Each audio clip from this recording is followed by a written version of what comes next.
오늘 은혜 받으실 하나님의 말씀 사도행전 3장 1절에서부터 10절에 있는 말씀을 가지고 내게 있는 이것을 내게 주노니 라는 제목으로 은혜 받겠습니다. 사도행전은 사도들의 이야기가 놀랍게 기적과 이적과 이사를 일으키신 하나님의 은혜의 기록들이 쫙 펼쳐지는데 얼마나 드라마틱한지 이번 주는 우리가 사도행전을 읽고 묵상하고 아침마다 말씀을 들었습니다만 저는 이 말씀을 읽을 때마다 어제나 오늘이나 영원토록 살아계신 하나님의 변함없으신 하나님의 그 사랑을 너무도 놀랍게 깨닫습니다. 사순절을 지내면서 주님이 이 땅에 날 위하여 이 땅에 오신 하나님의 그 아들 독생자 예수 그리스도심을 다시 한번 고백하게 되고 그 예수가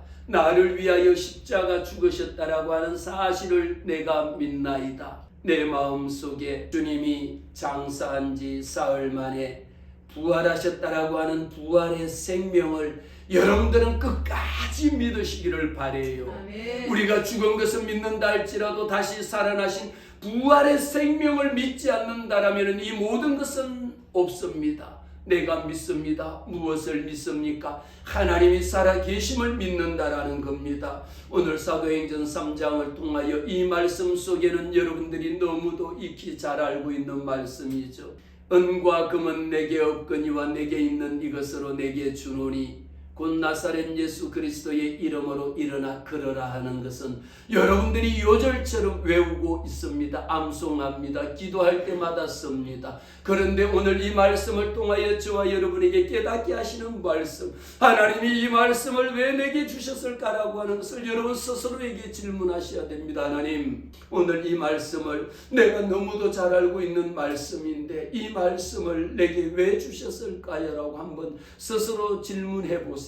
내게 물어보세요. 우리가 신약의 말씀은요, 질문이 얼마나 많은지 몰라요. 다 질문하고 대답하는 겁니다. 오늘 말씀해 보니까 이렇습니다. 성전에 들어가는 사람들에게 구걸하기 위하여 누가 나면서부터 걷지 못하는 자 너무 잘 알죠. 그런데 이 사람이 몇 살까지 나면서부터 걷지 못했는데 몇 살까지 걷지 못했느냐? 우리가 말씀 뒷장에 보면은 40여 세나 되었더라. 4장 22절에 보면은 40이 될 때까지 걸어본 적이 없고 걸을 수도 없는 태어날 때부터 선천성 장애를 갖고 있는 자였습니다.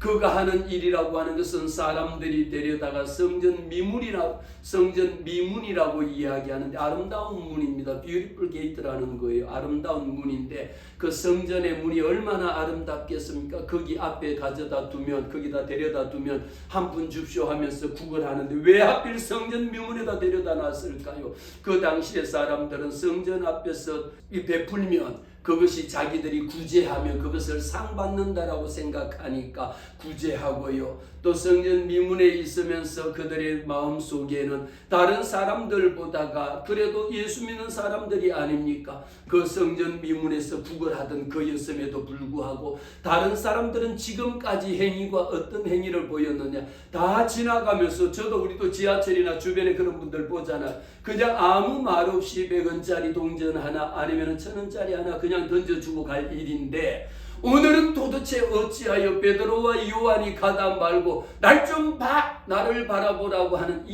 이야기를 합니다. 말씀해 보니까 구걸하던 자에게 뭐라고 이야기합니까? 우리를 보라라고 이야기하는 거예요. 아니 지금까지 나한테 동전 한 입 주고 가면 그만이었는데 우리를 보라고 소리 지르는 사람은 없었는데 주지도 돈은 내가 원하는 것은 뭡니까? 돈을 원하는 겁니다. 은이나 금을 원하는데 그 구걸하는 사람은 은이나 금을 원하는 게 아니고 그냥 동전 한 입, 그냥 100원짜리 하나, 1000원짜리 하나면 되지 내가 금을 구하는 게 아니거든요.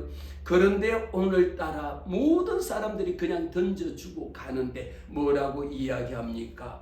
우리를 보라 하니 주목합니다. 날 좀 봐봐, 여기 봐봐 이러니까 앉아서 맨날 고개 숙이고 이렇게 구걸하던 자 날 좀 봐, 고개 들어 이러니까 도대체 이 사람이 어떤 사람이길래 우리를 보라고 하느냐 싶어가지고 눈이 동그래져 갖고 쳐다본 적 오늘의 역사가 일어나는 겁니다. 어떤 역사가 일어납니까? 베드로가 그에게 우리를 보라라고 했을 때에 이 눈이 동그래져서 갖고 쳐다보던 자가 과연 무엇을 줄까? 역시 이 사람은 뭔가 다르겠구나. 호기심이 가득한 눈으로 오늘은 뭔가 수입이 많아가지고 그냥 10,000원짜리 한 장을 주든지 50,000원짜리 한 장을 주든지 그럴 줄 알고 딱 쳐다보는데 대뜸 베드로가 하는 이야기가 아니 날 쳐다보라 해놓고 말이야. 그 다음에 하는 말은 더 기가 막힙니다. 어떤 말을 합니까? 6절에 보니까 베드로가 뭐라고 말하죠? 은과 금은 내게 없거니와. 야, 은과 금이 없으면서 뭘 나를 쳐다보라 그래. 이러는 순간인 거예요. 지금 얼마나 황당한 순간이 오는지 모릅니다. 그러는데 베드로는 내게 있는 이것으로 내게 주는, 아니 은과 금은 없다 해서 뭐 줄 게 뭐 있겠습니까? 그랬는데 내게 있는 이거 그러고 보니까 이 다른 것을 생각할 겨를이 없을 정도로 내 은과 금은 내게 없지만 내게 있는 이것으로 내게 주노니라고 하니까 뭐 엄청난 거를 주는 것 같잖아요. 그래서 기대를 잔뜩 하고 쳐다봤더니 하는 이야기가 나사렛 예수 그리스도의 이름으로 일어나 걸어라! 그런 거예요. 아니 뜬금없이 말이야 내가 원하는 것은 뭐였습니까? 은 한 입, 금 한 입. 아니 그런 것까지 바라지도 않죠. 50,000원짜리 바라지도 않고 그냥 1,000원짜리 하나면은 충분할 텐데 10,000원짜리 하나 줬다면 눈을 뜨고 보고요. 저도 어떨 때 그런 일이 있는데 10,000원짜리 동전 던지는데 1,000원짜리 하나 보고 10,000원짜리 하나 보면요 갑자기 벌떡 일어나서 고맙습니다 고맙습니다 그러는 것도 사실 저는 목격한 적이 있습니다. 그처럼 돈 1,000원짜리 하나에 5,000원 한 입에 10,000원 한 입에 벌떡 일어나서 고맙습니다 고맙습니다라고 하는데 이 거리는 지금까지 만났던 사람들하고 다른 거야. 어떤 것이 다르느냐? 은과 금은 내게 없어. 많은 사람들이 원하는 것은 무엇을 원합니까? 은이나 금을 원합니다. 그런데 은이나 금은 없는데 내게 있는 것이라고 하는 것은 나사렛 예수 그리스도의 이름밖에 없다니 도대체 이게 무슨 일입니까? 그러면서도 놀랍게 명령을 합니다. 일어나 걸어라. 그러면서 일어나, 여러분 여기까지는 너무도 잘 알거든요. 일어나 걸으라고 한 후에 어떤 행동이 일어났습니까? 실제 베드로가 앉아있는 그에게 손을 잡아서 끌어 일으켜 세운 겁니다. 손을 잡아 이렇게 오른손을 내밀어 끌어 이렇게 세운 장면이 우리는 말은 얼마나 잘하는지 모릅니다. 저도 말은 얼마나 잘하는지 몰라요. 일어나 걸으세요라고 하고 그 다음에 손을 잡고 이렇게 세우는 이 믿음이 내게 있느냐라는 것을 오늘 주님이 말씀합니다. 일어나 걸으라 하면서 오른손을 잡아 이렇게 세웠더니 그간 놀라운 역사는 언제 일어나느냐? 지금부터 일어납니다. 일어나 그랬더니 발과 발목이 곧 힘을 얻었습니다. 발과 발목이 힘을 얻어가지고 뛰어서서 걸으며 그들과 함께 성전을 들어가며 나가며 얼마나 기뻐하는지 몰라. 여러분 상상이라도 한번 해보세요. 그냥 우리가 몇 개월 다리가 아파갖고 깁스했다가 그거 풀고 나도 걸어 다닌다고 해도 이렇게 깁스하는 게 이게 내 두 다리로 걷는 게 이렇게 감사하고 이렇게 좋은 거구나라는 걸 깨달을 때가 있잖아요.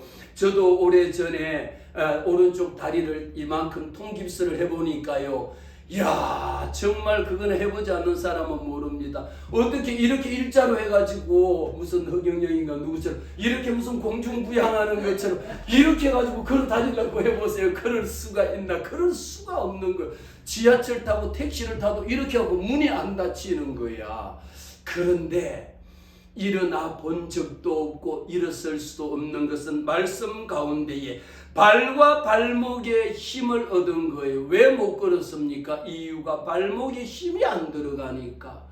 발목에 힘이 안 들으니까 발과 발목에 힘이 있으니까 우리가 이게 지탱하는 겁니다. 하나님이 저와 여러분을 창조하신 거 얼마나 놀라운지. 내 몸무게 70kg, 80kg, 120kg, 200kg 된 사람도 발목이 지탱을 하잖아요. 이거 부러지면 못 걷잖아요. 그래서 하나님이 발과 발목에 힘을 얻고 걷게 하셨다는 것은 뭡니까? 지금까지 40평생 동안 하반신에 걸을 수 없던 그에게 창조주 하나님께서 생명의 기운을 불어넣으셔 치유하셨다라는 겁니다. 하나님이 치료하시니까 기뻐 뛰고 어떻게 할 수가 없으니 성전에 들어가서 뛰기도 하며 걷기도 하며 찬양을 하고 모든 영광 하나님께 그러면서 할렐루야 하고 두 손을 높였다라는 거죠. 여기까지는 우리는 너무도 많이 들은 말씀인데 저는 오늘 여러분들에게 드리고 싶은 말씀이 이겁니다. 오늘 우리 한국교회는요, 한국교인들은요, 은과 금은 내게 없거니와 내게 있는 이것으로 내게 주노니 나사렛 예수 그리스도의 이름 두 가지거든요. 그런데 오늘 한국교회 속에는 은과 금은 얼마나 많은지 몰라. 없어야 될 것은 있고 있어야 될 것은 없다라는 거예요. 나사렛 예수 그리스도의 이름이 있느냐라는 겁니다. 나사렛 예수 그리스도의 구원의 역사를 믿느냐라는 거예요. 하나님께서 죽은 자를 살리신 나사렛 예수 그리스도의 이름, 그를 살리신 하나님의 능력을 믿느냐라는 겁니다. 여러분 믿습니까? 하나님이 죽은 자를 3일 만에 다시 살리게 하신 그 사실을 여러분 믿습니까? 여러분들에게 있어야 될 것은 뭐냐 하면 은과 금만 지금 얼마나 너무도 많아. 지금 한국교회 교인들 중에는 은과 금은 너무도 많아가지고 풍요로움에 빠져가지고 교회에 나오는 거요. 이거 무슨 엄청난 무슨 목사를 위하여 큰 일을 하는 줄 알아. 목사를 위하여 큰 일을 하는 거 아닙니다. 다 같이 두 손 들고 땡. 목사를 위하여 하는 게 아니고 누구를 위하여 합니까? 하나님의 영광을 위하여 하는 거예요. 오늘 말씀의 기적은 언제 일어나느냐? 그가 바라는 것은 무엇을 바라느냐? 내가 일어나 걷는다라고 하는 것은 상상할 수도 없는 일이 일어난 것은 하나님께서 베드로를 통해 가지고 일어나 걸어라 하실 때에 자기도 모르게 손잡고 손을 내밀어 일어나 걸어라 할 때에 벌떡 일어나도 아니 나 못 걷는데요, 나 일어나 본 적 없는데요 하지 않았다라는 거죠. 무엇일까요? 그냥 이렇게 세우며 자기도 모르게 벌떡 일어섰더니 발과 발목에 힘을 얻는 역사가 일어난 겁니다.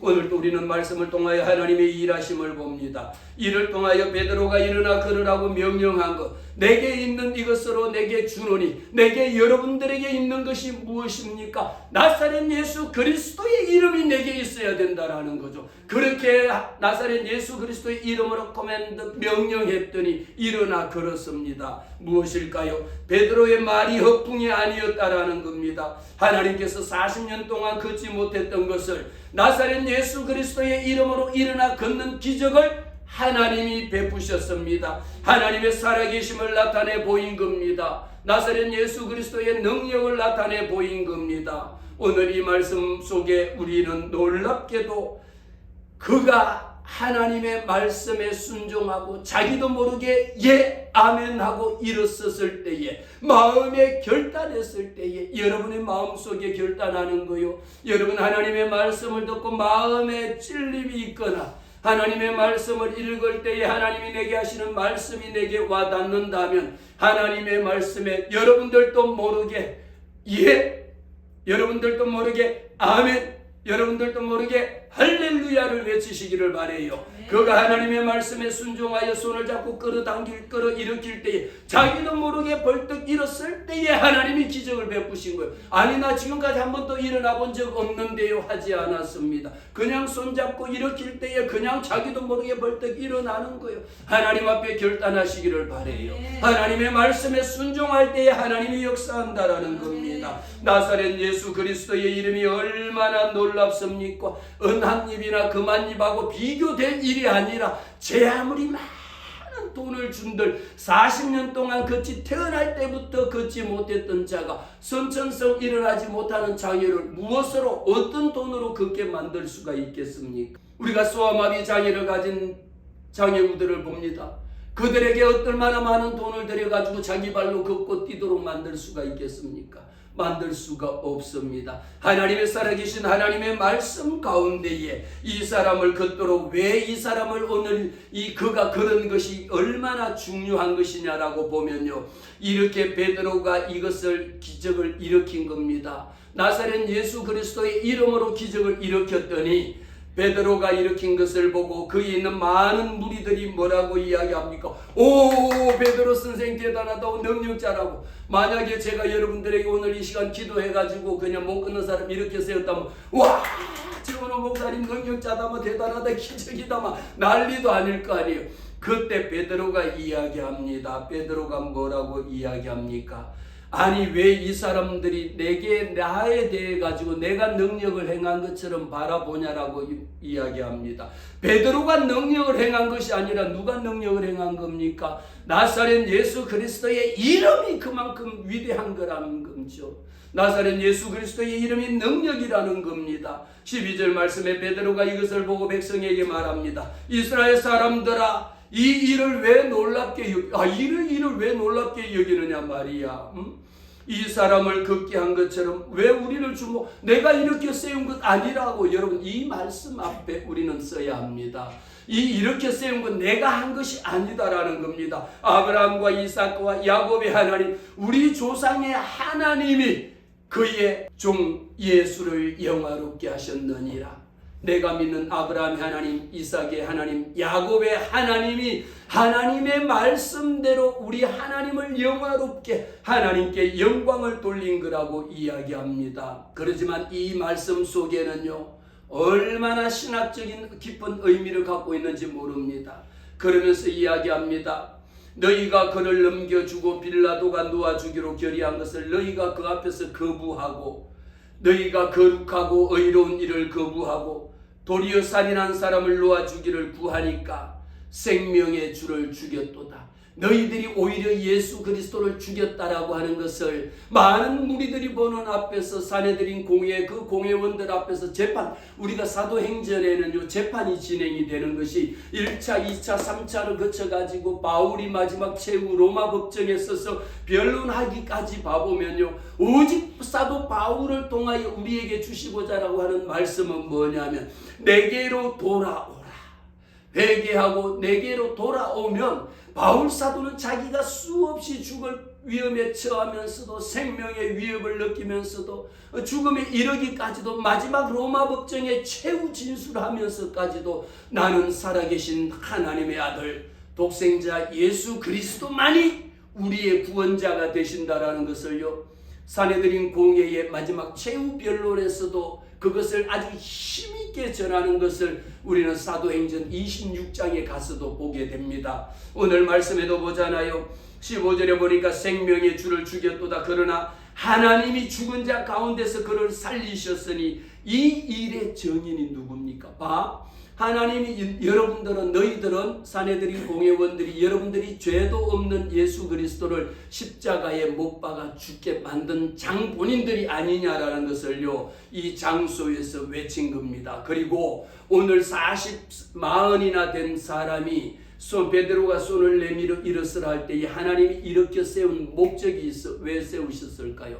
하나님의 증인으로 삼기 위함입니다. 이 일에 예수 그리스도가 다시 살아나셨다라고 하는 것을 증인으로 보여주신 거예요. 우리는 세상 사람들은 오늘날 우리 한국에서 예수 믿는 것은 얼마나 어렵냐면, 땅에 있는 것을 말해도 여러분들이 믿지 않을진데 하늘에 있는 것을 이야기하면 누가 여러분들이 믿겠습니까? 우리 한국에는요, 지금 한국 교회가 자꾸 교인들이 줄어들고 예수 믿는 사람들이 점점 떠나가는 이유 중에 하나는 이렇게 하나님이 하신 일을 보여주고도 믿지 않는 겁니다. 이렇게 마흔이 태어날 때부터 걷지 못하는 자를 나사렛 예수 그리스도의 이름으로 명할 때에 일어나 걷는 역사를 왜 일으켰습니까? 하나님의 증인으로 살아계신 하나님이 역사하신 것을 보여주기 위함이었습니다. 4장 2절에 보면 예수 안에 죽은 자의 부활이 있다고 백성을 가르치고 전합니다. 지금 사도들이 백성들 앞에 서갖고 이야기할 때에 이 베드로와 요한도 마찬가지고, 예수의 사도들의 역할은 뭡니까? 가는 곳마다 하는 것이 예수 안에 죽은 자를 다시 살리신 하나님이신 것을, 하나님을 믿어야지 구원받는다라고 하는 것을 끊임없이 전하고 있는데, 이것을 사두개인이나 제사장들이나 바리새인들은 바리새인들은 예수를 얼마나 싫어하는지 모릅니다. 바리새인들에게 예수가 부활하셨다라고 하는 것은 너무도 싫어하고 듣기도 싫어하고 예수 이야기조차도 싫어하는 자들인데 그들이 이야기합니다. 사도들이 백성에게 말할 때에 제사장하고 성전 맡은 높은 사람들이 와서 하는 이야기가 예수 안에 죽은 자의 부활이 있다고 백성을 가르치고 복음을 전하는 거 싫어합니다. 그런 소리 하지 말어. 오늘 우리 한국 현실이 어떻습니까? 예수의 부활을 전합니다. 예수의 복음을 전합니다. 그런 소리 하지 말라라고 형제 자매들도 야 그런 소리 하지 마 내게 전도하려면 너 나가 이런 정도예요. 이릅니다. 그러나 이 말씀을 듣고 회개하고 베드로와 요한 앞에 나와서 구원받은 성도가 남자만 해도 5,000명이나 넘습니다. 이런데 다음 날에 관리들과 장로들이 예루살렘에 다 모여가지고 사도들 가운데에 세워가지고 신문하는 겁니다. 사도행전은 참 놀랍게 이렇게 신문되는 법정의 과정들이 펼쳐지고 있는데 묻습니다.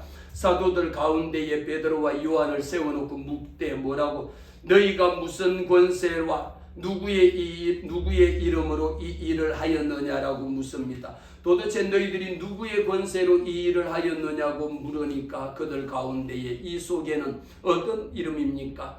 오직 예수 그리스도의 이름.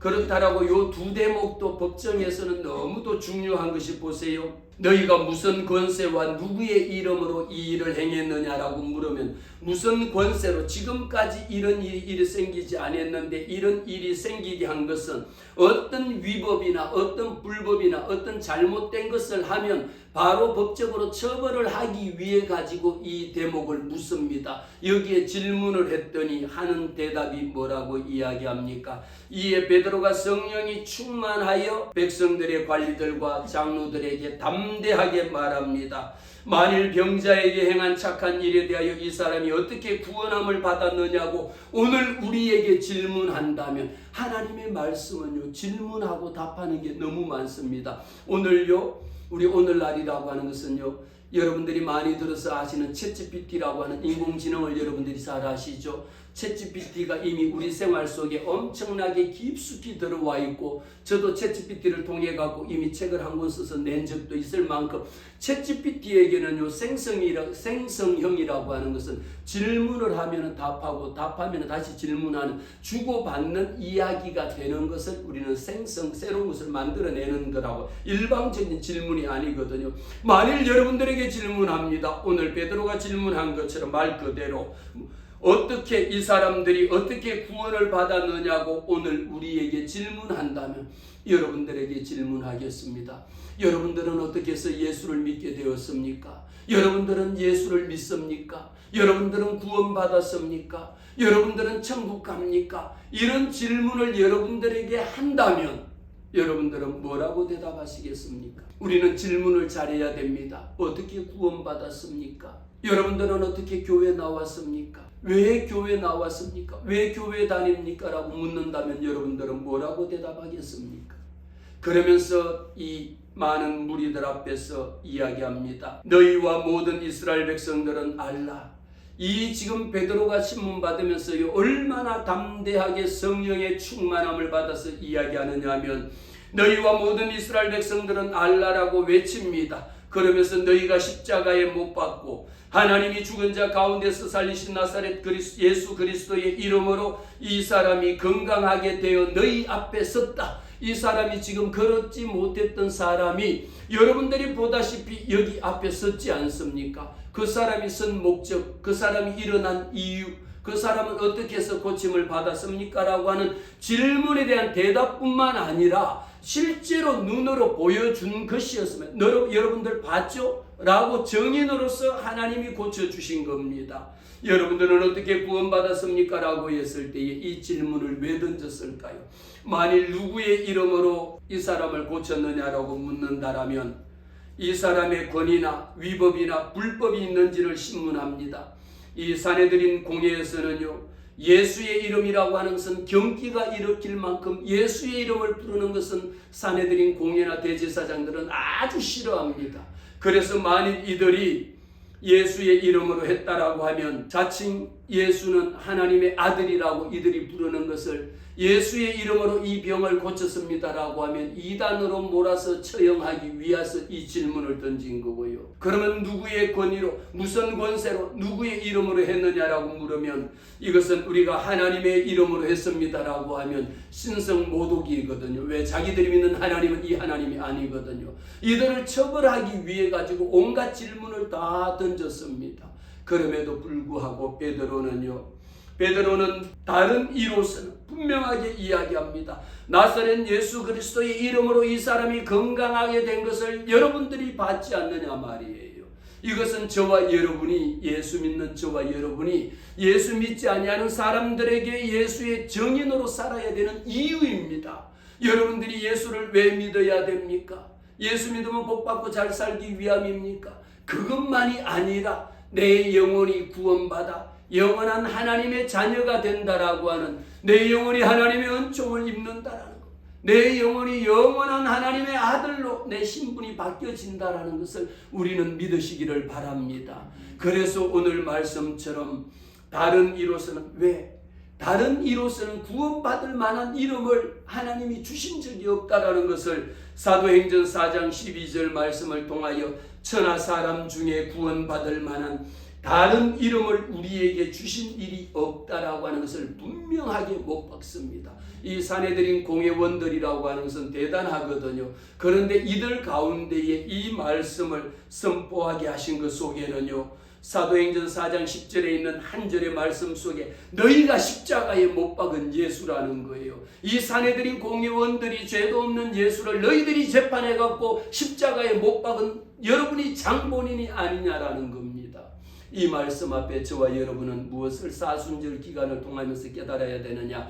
우리 예수를 십자가에 못 박은 것은 내 죄로 인하여 주님이 십자가 달리셨다라고 하는 이 고백이 있으시기를 주의 이름으로 부탁합니다.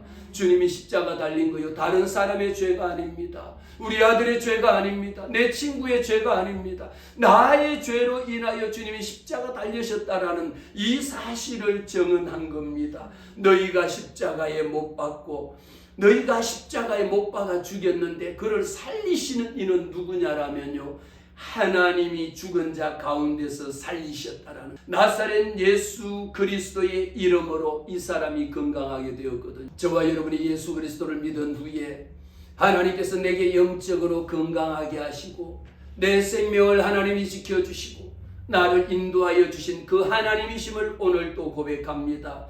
이 말씀 속에 숨겨져 있는 것은 하나님의 놀라운 구원의 역사입니다. 하나님의 구원의 은총입니다. 내 이름이 아닙니다. 다른 이로서 할 수 있는 것이 아닙니다. 그냥 여러분 은이나 금 그 한 입으로 구원받는 것이 아니라 이 사람이 날 때부터 걷지 못했던 자가 40이 40이 돼갖고 구원을 받았단 말이에요. 일어서서 걸었단 말이에요. 이보다 더 놀라운 사실 어디 있습니까? 중도 장애자가 아니에요. 그러면서 우리에게 이 말씀을 주시는 것은요, 이 말씀을 통하여 저와 여러분에게 놀랍게도 우리가 사도행전 9장의 말씀을 한번 보면 사울이 변하여 바울로 바뀌는 것 기억하시죠? 사울이 어디로 가다, 사울이라고 하는 사람은요, 예수 믿는 자들을 잡아 죽이기 위하여 얼마나 혈안이 되어 있는지 모릅니다. 다니는 곳곳마다 그가 다니면서 다메섹 도상에 가다가 예수의 복음 전하는 자를 잡아 죽이려고, 옥에 가두려고 그를 잡으러 다니다가 다메섹 도상으로 내려가다가 그 역시 누구를 만났습니까? 예수를 만났습니다. 빛이 눈에 비침에 그 눈이 가려워서 3일 동안 걷지 못하고 보지 못하고 먹지 못하다가 아나니아를 통하여 하나님이 살아계심을, 예수를 영접하고 그 후부터 사울이 변하여 바울이 되는 인생은요, 놀랍게도 정말 우리가 성경 말씀 중에 얼마나 신약에 와서 드라마틱한지 모릅니다.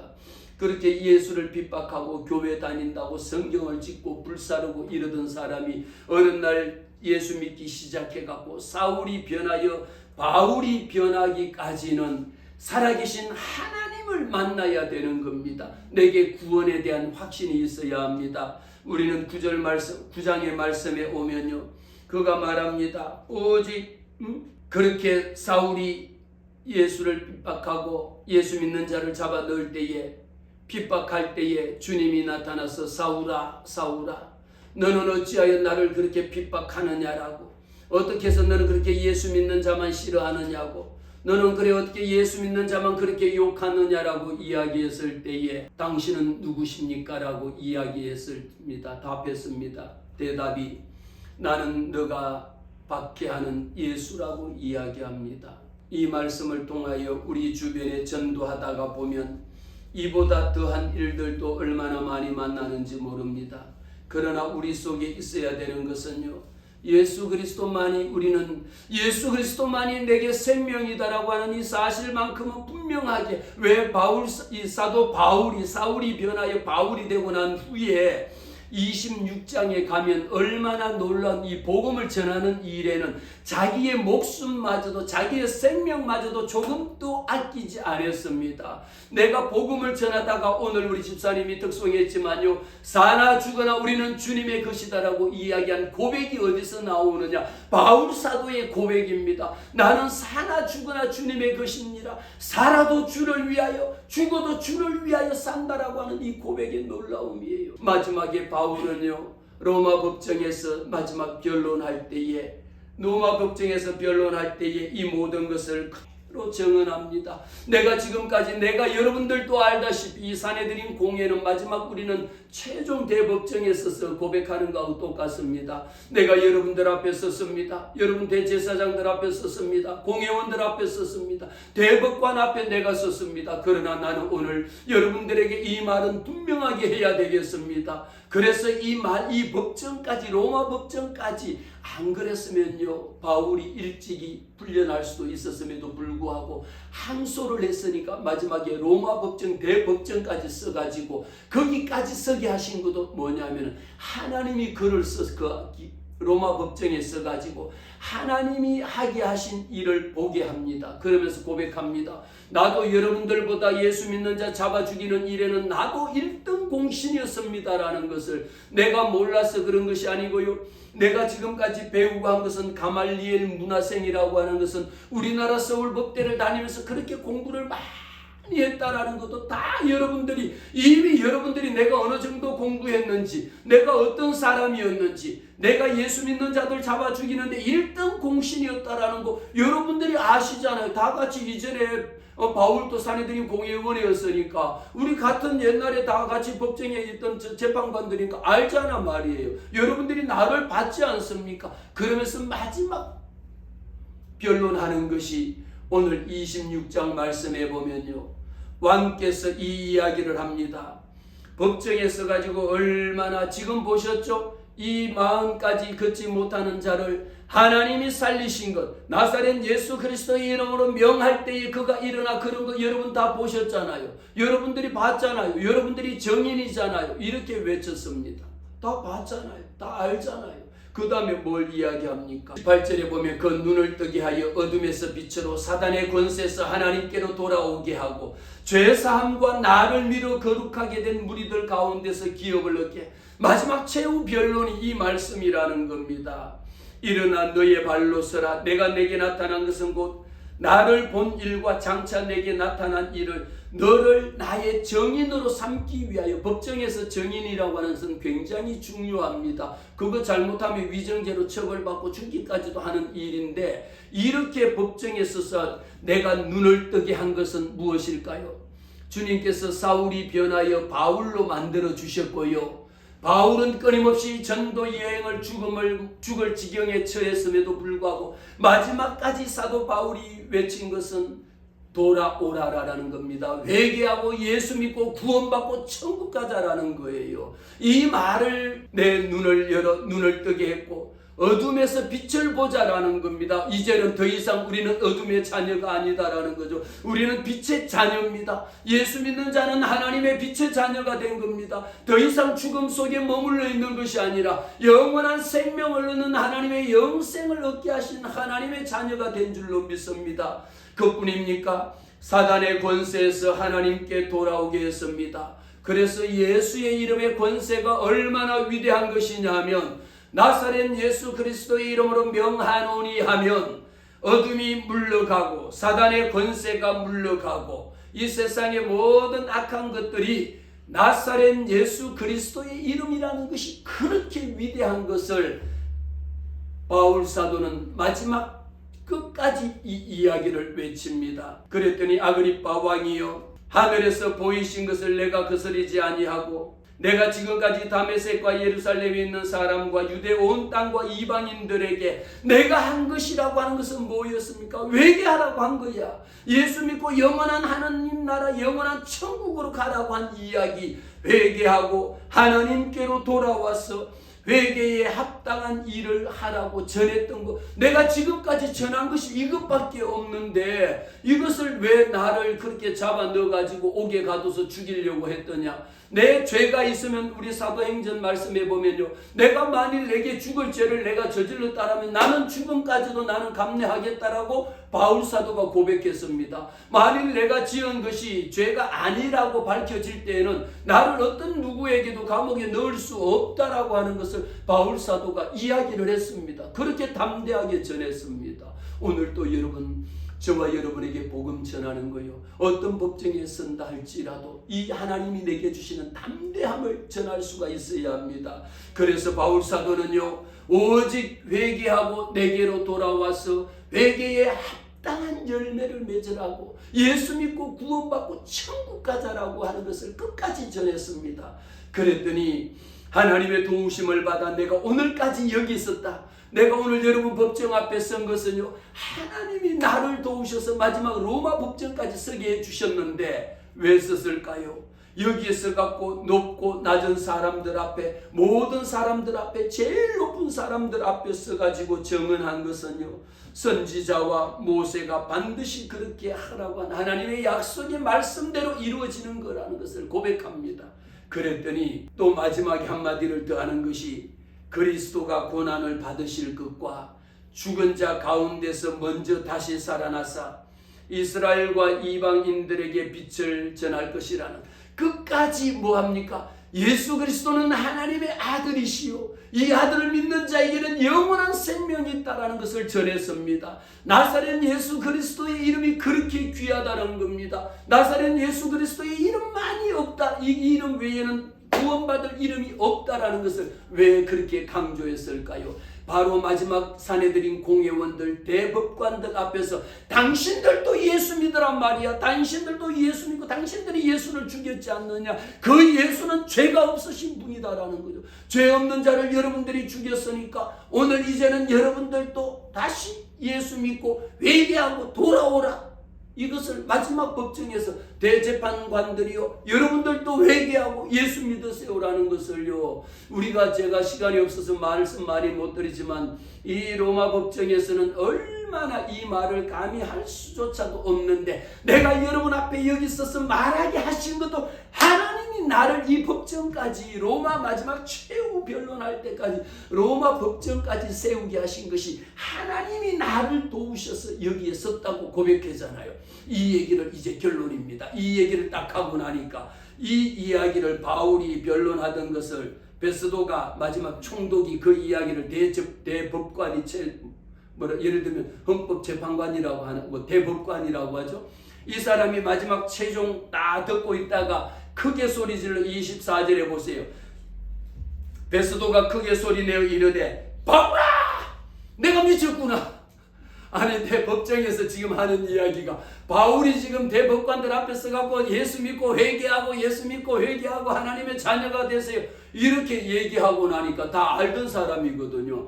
그랬는데 드디어 그 이야기를 듣다가 안 되니까 베스도 총독이 듣고 있다가 마지막에 크게 소리 내가지고 한다라는 이야기가, 바울아, 내가 미쳤구나. 너 지금 너 정신 아니구나. 성경에 그렇게 써져 있어요. 내 많은 학문이 너를 미치게 했구나. 너가 그렇게 공부를 많이 하고 그렇게 열심히 그냥 공부하고 가말리엘에서 그렇게 공부 배우더니 너가 이제 드디어 미쳤구나 했고, 누구에게 미쳤습니까? 따라하십시다. 나는 예수에 미쳤다. 나는 예수에 미쳤다. 할렐루야. 여러분들 복음 전하다가 누가 주변 사람들이 여러분 보고 너 이제 미쳤네 그럼, 예? 나 예수에 미쳤습니다, 이렇게 사도 바울이 고백이 돼야 돼. 그러면서 바울 사도는요, 너무도 놀랍게 마지막에 한마디에 이야기합니다. 바울이 말합니다. 각하여 내가 미친 것이 아니요 참되고 온전한 말을 전했습니다. 오직 참된 말이 무엇이 참된 말일까요? 온전한 말이 무엇이 온전한 말일까요? 나사렛 예수 그리스도의 이름만이 구원받을 그 이름입니다. 죄 없는 예수를 십자가에 못 박아 죽인 것이 당신들이 한 겁니다. 사내들인 공회원 여러분들이 재판관들이 죄 없으신 예수를 십자가에 못 박아 죽게 했으니까 이제는 회개하세요. 이제는 회개하고 예수 믿으세요. 이제는 회개하고 합당한 열매를 맺으세요라는 것을 사도 바울은 마지막 변론 법정에서 최종 변론을 외쳤습니다. 우리는 예수에 미쳐야 합니다. 누가 뭐라고 하든 간에 바울아 너가 미쳤구나 그러면 원호야 너가 미쳤구나 그러면 뭐라고 그래야 돼? 아니 나 미쳤어요 그러지 말고 나는 예수에 미쳤습니다. 여러분 한번 해보실까? 안 할 모양인가 봐 하지 웃기만 하고 바울아 내가 미쳤구나 그러면은 최고로 내가 드디어 미쳤구나 그러면 내가 미친 것이 아니라요 참되고 온전한 말을 합니다. 이 이야기는 뭡니까? 내가 미친 게 아니라서 이 말을 하는 것이 아니라 오직 예수만이 참된 시다라는 것, 오직 예수만이 온전하시다라는 것을 마지막 법정에서 정언한 겁니다. 저와 여러분이 내가 미쳐서 헛소리를 하는 것이 아니라 온전한 하나님의 말씀만 전하고 참되신 예수 그리스도를 믿을 때에 하나님의 역사함, 일어나 걸으랄 때에 걷는 역사가 여러분 가운데에 여러분의 가정에 나사렛 예수 이름으로 명할 때에 묶였던 것 풀어질지어다 할 때에 풀리는 역사가 있기를 주의 이름으로 축원합니다. 병든 자 치료함을 받을지어다. 할렐루야. 내 믿음대로 될지어다. 우리 이 시간 기도하겠습니다. 말씀을 생각하면서 담대하게 하나님 내가 온전한 마음으로 온전한 정신으로 예수 믿게 하옵소서. 하나님의 말씀만 전하게 하옵소서. 우리 시간 한번 합심으로 기도하겠습니다. 주여 할렐루야. 살아계신 하나님 아버지 오늘 하나님의 말씀 가운데에 사나 죽으나 우리는 주님의 것입니다. 아버지 살아도 주를 위하여 죽어도 주를 위하여 죽나니 온전히 회개하고 하나님께 돌아오는 역사가 있게 하옵소서. 회개하라 천국이 가까웠느니라. 회개에 합당한 열매를 맺는 자들에게 도와주시옵소서. 거룩하신 예수님의 이름으로 기도하옵나이다. 아멘.